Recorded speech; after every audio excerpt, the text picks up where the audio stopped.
अस्सलाम वालेकुम जी। वालेकुम सलाम। अच्छा ये बताएं कि एबटाबाद बोर्ड पेशावर मुंतकिल किए जा रहे हैं, इस पर आप क्या कहना चाहिए? नहीं नहीं, पेशावर होने, ये एबटाबाद होना चाहिए। तो इसमें क्या नुकसानात हैं अवाम को और क्या फ़ायदे हैं पेशावर जाने में?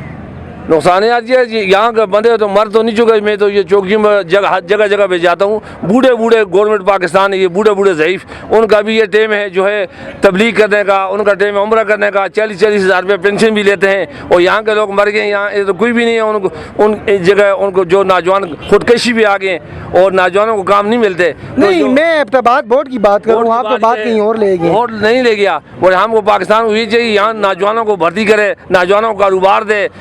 नहीं नहीं, वो अलग चीज़ है, मैं आपसे ये पूछ रहा हूँ इस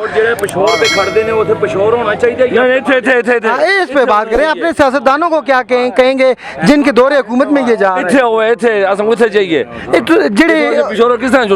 जेड़े तुस हुक्मरान हैं, जिन्होंने लोगों को वोट देते थे, वो की चुप ने सुधा वो हो सके कैसे गलती कहानी वास्ते इस गलती का कुछ ना हक दे से चलो हो सके। हाँ मेहरबानी, क्या हक दे, मेहरबानी जी, मेहरबानी। हक दे और असल इथे एबटाबाद होना चाहिए, एबटाबाद वैसे जो लगते हैं पिशोर कौन जुड़ चाहिए संदा, ठीक हो गया, ठीक हो गया, इथे होना चाहिए, ठीक हो गया, मेहरबानी। असल ये गुजारिश दरखास्त है, असल एबटाबाद भी जो खड़ी जुले और इथे एबटाबाद भी रहना चाहिए, ठीक है, ठीक है।